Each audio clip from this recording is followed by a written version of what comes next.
My Old Billionaire Husband. Chapter 13. Joanna Seduces Zack. Ito ay nasa POV ni Debbie, ang friend ni Alexis.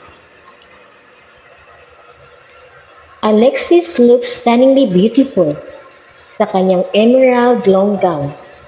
Napakaganda lang ng best friend ko. Swerte si Zack sa kanya. Yun nga lang, ang puso ni Alexis ay tumitibok lamang kay Ron at ang puso ni Zack ay ewan kung para kanino tumitibok. Misteryoso si Zack at hindi mabasa ang kilos.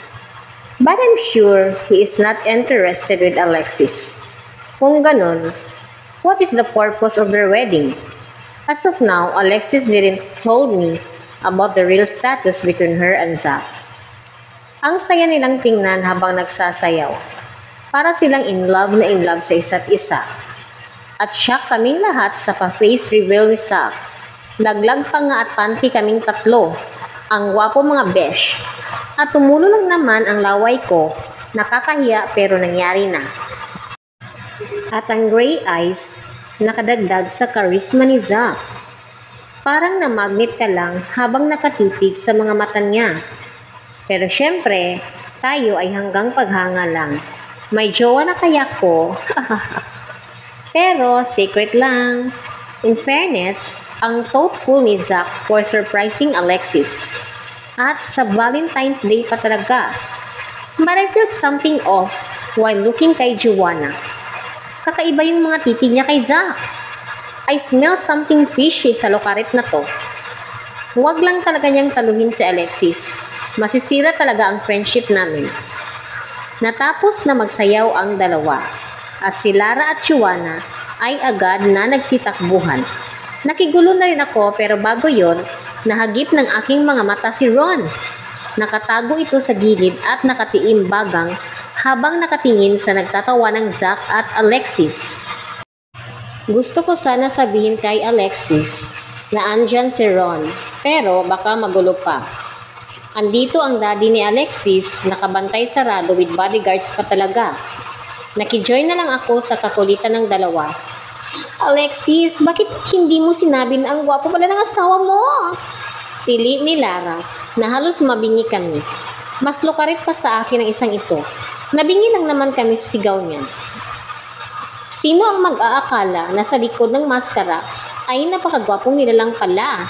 Let's cheers for that! Napatulala pa talaga ang isang ito. Pero nang iabot niya na ang baso kay Zack, may napansin ako kakaiba sa ilalim nito.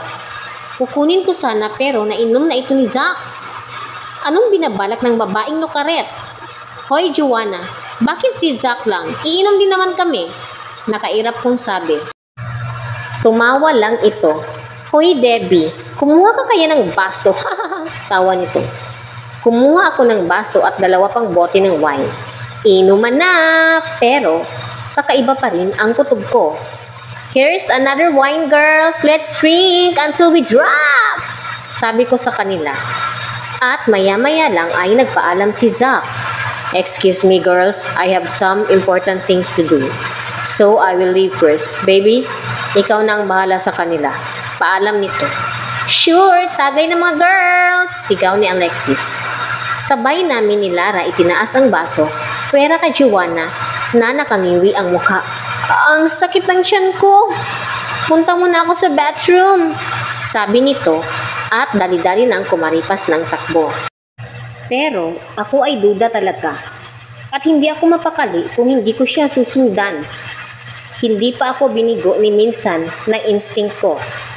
But I hope this time ay mabigo ako. Or else our friendship will be broken. Napatayo ako at susundan na si Joanna. Girl, saan ka naman pupunta? Don't tell me sa bathroom din. Nakatawang tanong nito. Don't tell me girl, lasing ka na. Nakangisi kong tanong. Hindi ako pa. Lukarit na Alexis. Iniwan ko sila na maingay. Diyan muna kayo girls at ako ay may mission pa. Dali-dali akong tumakbo para maabutan si Joanna. At bingo, catch you girl. Masakit daw ang tiyan. Pero ngayon, ay todo ayos sa kanyang skirt at naglipstick pa. Sa di kalayuan ay nakita ko si Zack na pumasok sa isang kwarto habang hinihilot ang ulo. Mukhang hindi maganda ang lagay ni Zack. Ano kaya ang ginawa ng lukarit na Joanna? Pumasok si Zack sa kwarto at patakbong sumunod si Joanna. At syempre, tumakbo na rin ako. Pumasok si Joanna sa kwarto at ako ay nagpaiwan dito sa pintuan. Binuksan ko ng bahagya yung kasya lang ang isang mata ko. Si Zack ay nakaupo sa couch at si Joanna ay dahan-dahan lumapit kay Zack. Zack, why are you here? Nakangiting tanong nito. At ang OA girl, pabebe ang boses, parang naipit na ipis lang. Oh, you are? Tanong ni Zack. Buti nga, hindi naalala ni Zack ang pangalan niya. Ouch naman, Zack. Hindi mo man lang natandaan ang maganda kong name.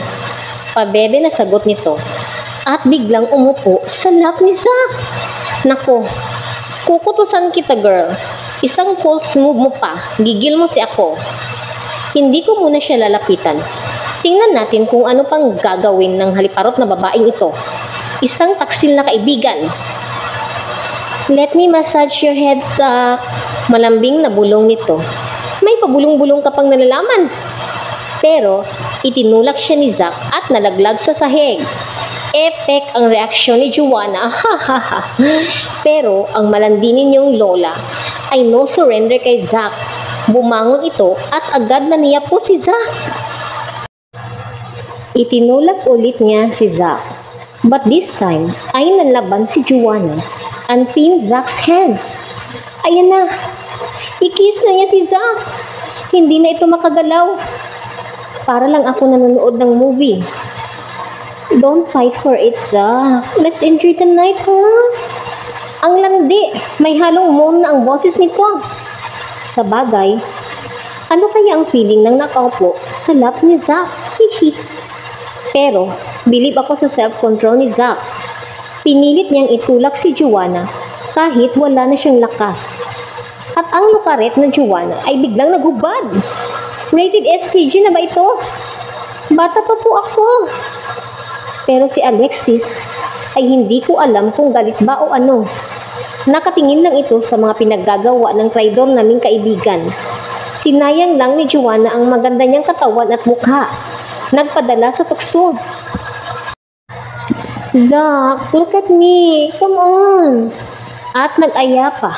Ano yan, for sale o libre na? Biglang kumaripas ng lakad si Alexis papasok sa loob. Hindi ko man lang namalayan. Uupo na sana ulit si Joanna sa lap ni Zack, pero hinila ni Alexis ang buhok nito. Aray! Who the hell are you? Tanong ni Joanna. Hindi siya makalingon sa likuran niya.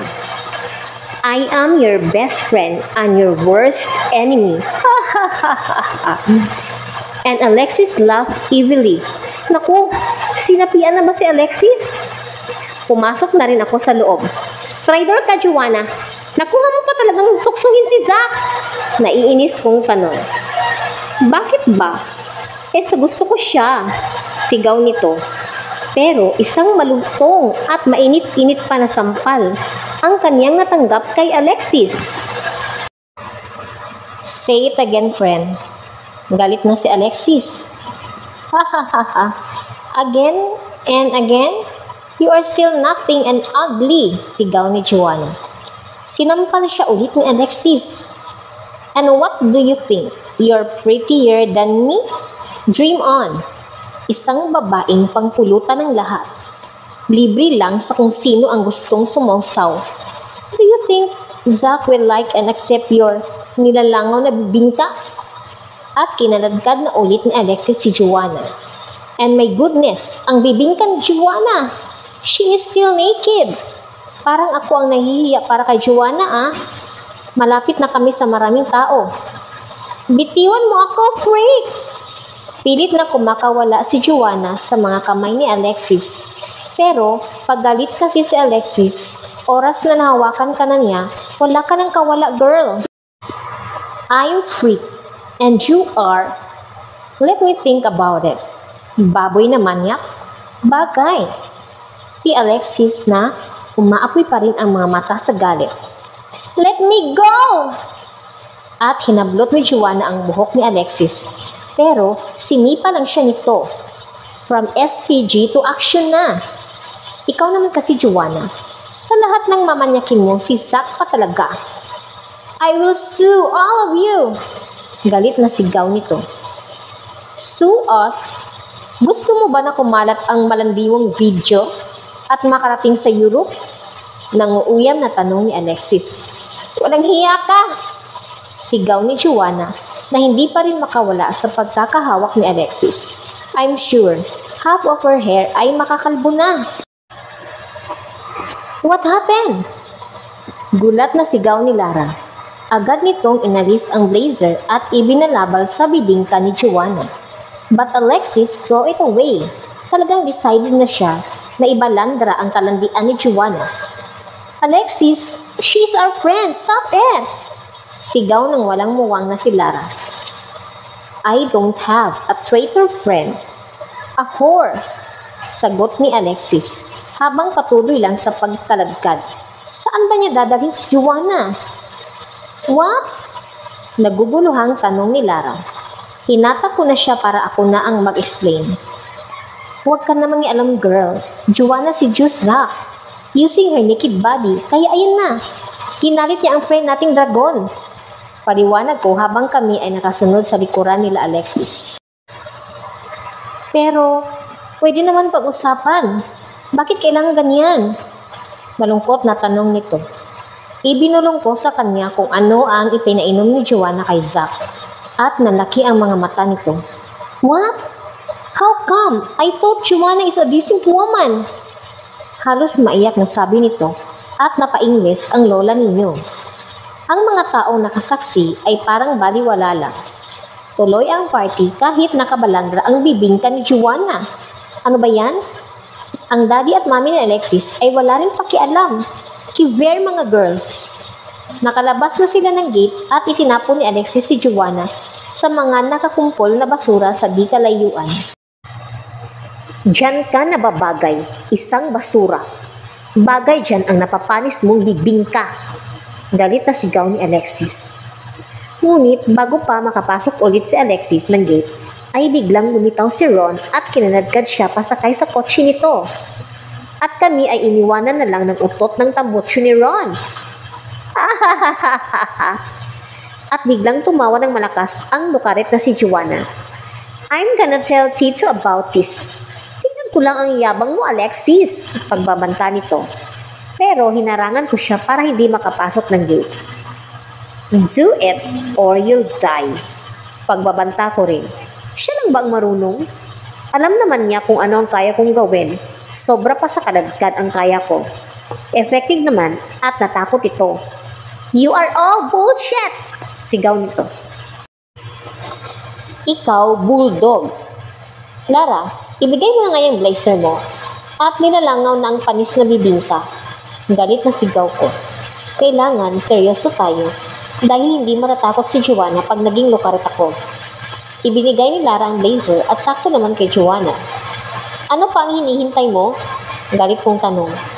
I will remember this. Banta nito bago kumaripas ng takbo. Debbie, paano yan? Nag-aalalang tanong ni Lara. Anong paano yan? E di umixit na tayo. Let's go! At hinila ko na si Lara paalis ng mansyon nila Alexis. I will text her later na lang na umuwi na din kami. Saan kaya siya dadalhin ni Ron? And thank you for listening. Please hit the subscribe button if you want to listen more. Mga 85 episode po ito guys. And thank you for listening.